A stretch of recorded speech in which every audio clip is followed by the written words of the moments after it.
Hello भैया, this is Shiv and you are watching English 6। और आज हम लोग इस वीडियो में सीखेंगे टाइप्स ऑफ सेंटेंस के बारे में। ठीक है, इससे पहले कि वीडियो को शुरू करें, एक रिक्वेस्ट है कि अगर आप लोग इस चैनल को सब्सक्राइब नहीं किए हो तो सब्सक्राइब कर लीजिए और बेल आइकन को प्रेस करके ऑल बटन को प्रेस कीजिए। ठीक है, चलिए शुरू करते हैं। देखिए, टाइप्स ऑफ सेंटेंस को दो तरीके से भाग किया जाता है। ठीक है, यानी कि सेंटेंस को दो तरीके से भाग किया जाता है। और पहला जो तरीका होता है वो होता है मीनिंग वाइज, यानी कि अर्थ अनुଯାयी।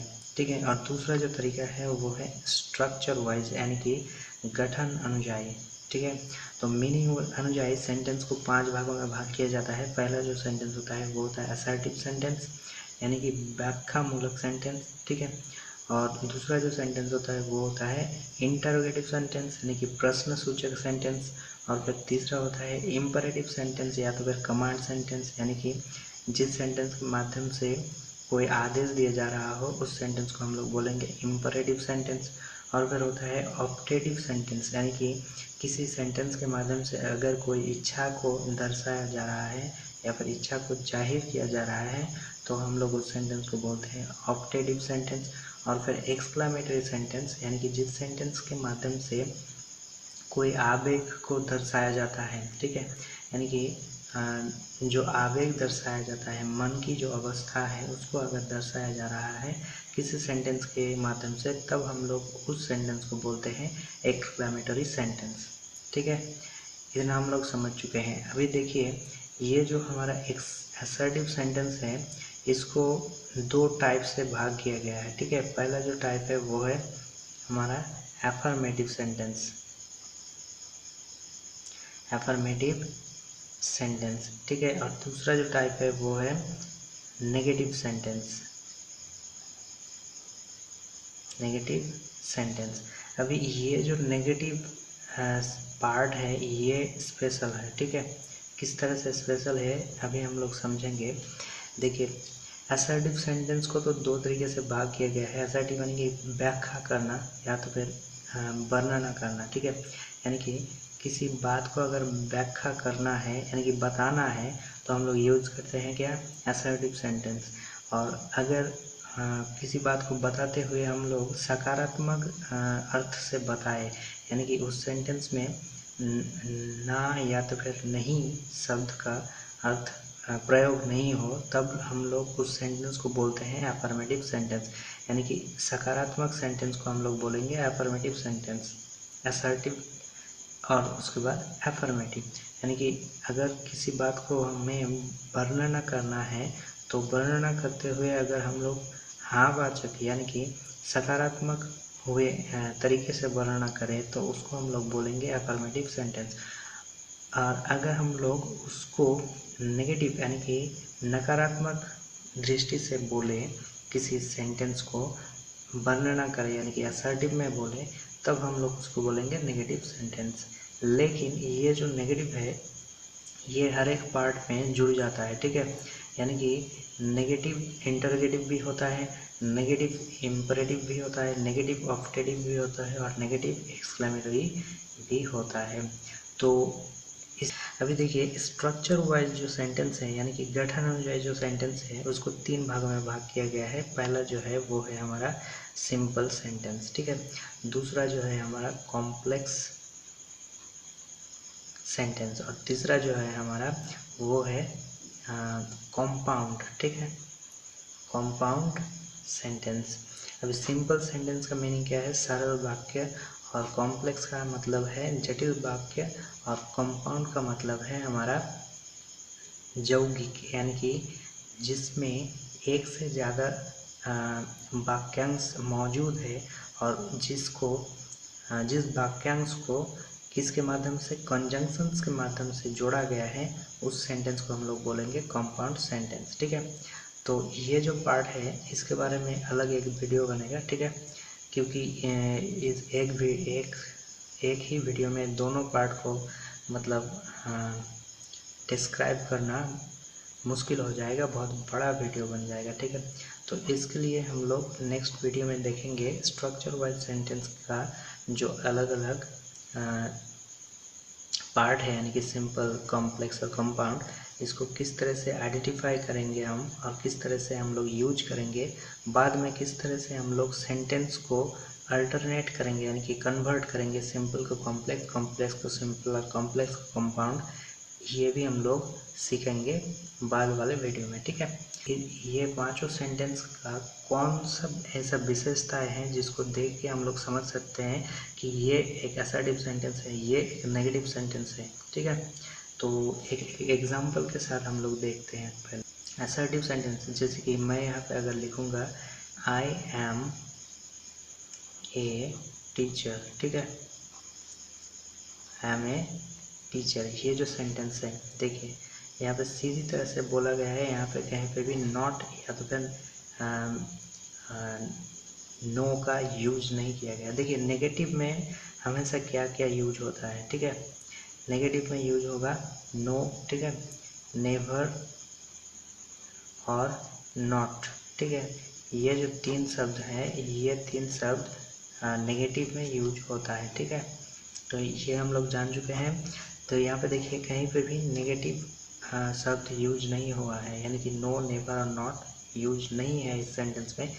लेकिन इस सेंटेंस को अब बोलेंगे क्या, इंटरोगेटिव बोलेंगे या तो फिर असर्टिव बोलेंगे या तो फिर इंपेरेटिव बोलेंगे, क्या बोलेंगे, इसको समझने के लिए कुछ विशेषताओं को ध्यान देना पड़ेगा। ठीक है, देखिए इस सेंटेंस में सब्जेक्ट है आई, यानी कि एक सब्जेक्ट यहाँ पे बैठा हुआ है और लास्ट में है हमारा फुल स्टॉप। ठीक है, लास्ट में हमारा फुल स्टॉप। तो असर्टिव सेंटेंस में क्या होता है, किसी सेंटेंस में अगर हमें सब्जेक्ट नज़र आए यानी कि नाउन या तो फिर प्रोनाउन, देखिए सब्जेक्ट हमेशा क्या होता है, नाउन या तो फिर प्रोनाउन। ठीक है, तो उस सेंटेंस को अगर किसी सेंटेंस में सब्जेक्ट नज़र आए और उसके साथ साथ सेंटेंस के आखिर में क्या मिले, हमें एक फुल स्टॉप मिले, तो उस सेंटेंस को हम लोग बोलेंगे असर्टिव सेंटेंस। ठीक है, इतना समझ गए। अभी देखिए अफर्मेटिव यानी कि हाँ वाचक, यानी कि सकारात्मक, तो इस सेंटेंस में कहीं पे भी नो, नेवर, नॉट का यूज नहीं हुआ था, इसको हम अफर्मेटिव भी बोलेंगे। ठीक है, एक और एग्जांपल लिख लेते हैं, जैसे कि यहाँ पे लिखते हैं he is not a student.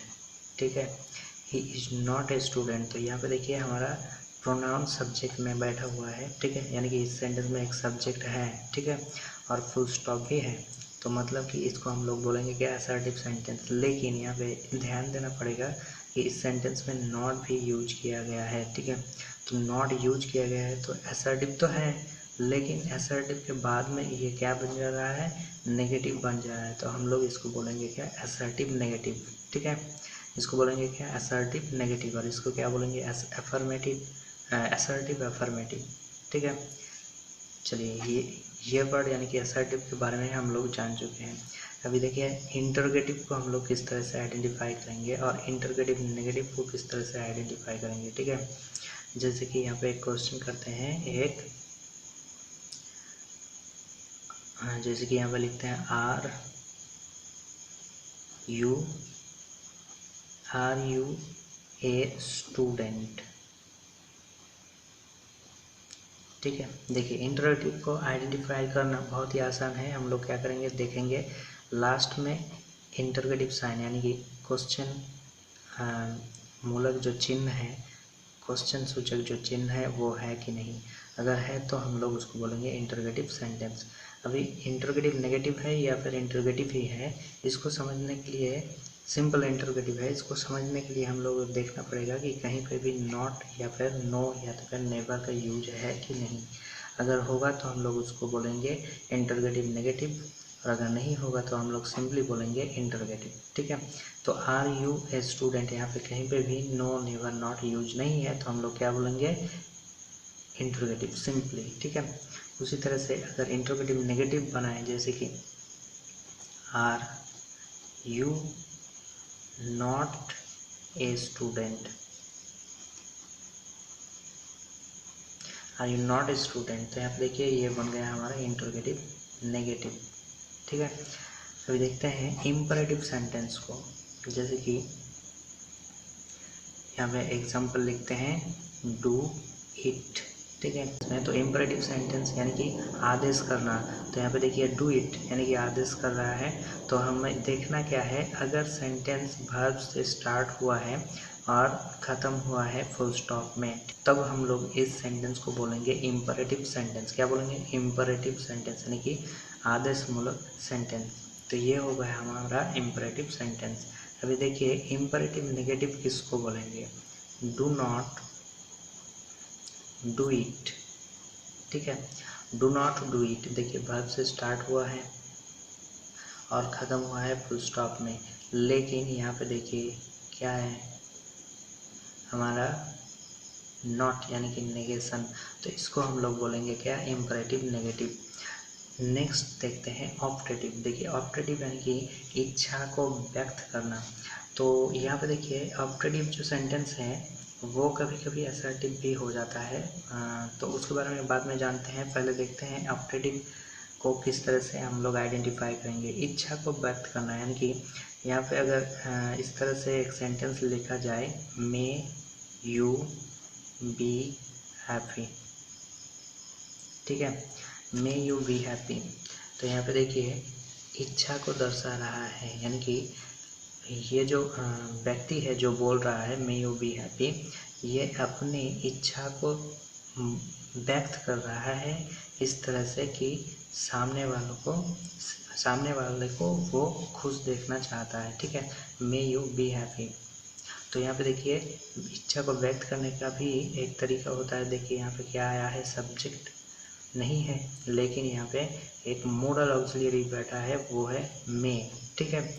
तो इस तरह से अगर मॉडल ऑक्सिलरी मे या तो फिर माइट से स्टार्ट हुआ हो और अंत में फुल स्टॉप आया, ठीक है, तो इस तरह से स्ट्रक्चर अगर बने, इस तरह से अगर हमें नज़र आए, तो इस सेंटेंस को हम लोग बोलेंगे क्या?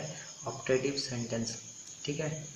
अभी इसको अगर एक और एग्जांपल लिख के लेते हैं, जैसे कि मे गॉड ब्लेस यू, ठीक है। तो यहाँ पे देखिए यहाँ पे गलत हो गया है, मे गॉड ब्लेस यू। तो ये जो सेंटेंस है यहाँ पे देखिए मे से स्टार्ट हुआ है, ठीक है, और फुल स्टॉप में ख़त्म, तो ये भी हमारा ऑप्टेटिव सेंटेंस। लेकिन अगर नेगेटिव बन जाए तब क्या होगा, ठीक है। तो इस नेगेटिव के लिए क्या करेंगे? May not God bless you, है ना, ठीक है। May not God bless you, ये जो सेंटेंस है तो इसको हम लोग बोलेंगे नेगेटिव ऑप्टेटिव, ठीक है। उसके बाद देखिए यहाँ पे एक और एग्जांपल लिखते हैं, आई विश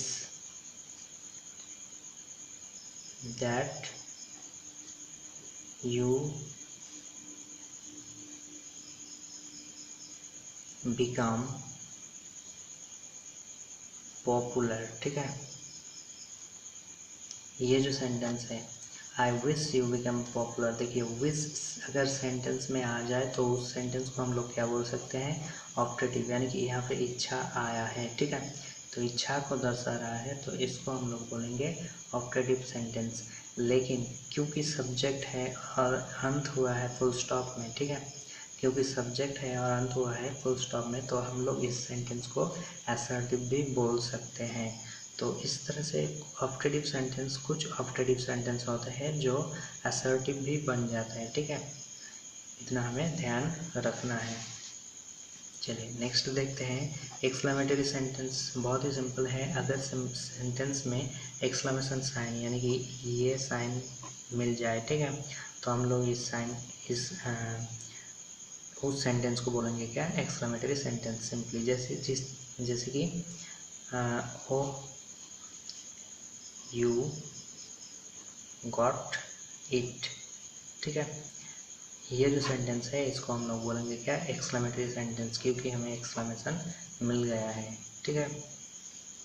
उसी तरह से अगर नेगेटिव बन जाए, जैसे कि अलस, ही इज नो मोर। ठीक है, ये जो सेंटेंस है अलस ही इज नो मोर, इसको हम लोग बोलेंगे एक्सक्लेमेटरी नेगेटिव, क्योंकि यहाँ पे नो बैठा हुआ है। ठीक है, तो हम लोग जान चुके हैं किस तरह से हमें सेंटेंस को आइडेंटिफाई करना। तो इस वीडियो में इतना ही, मिलते हैं नेक्स्ट वीडियो में।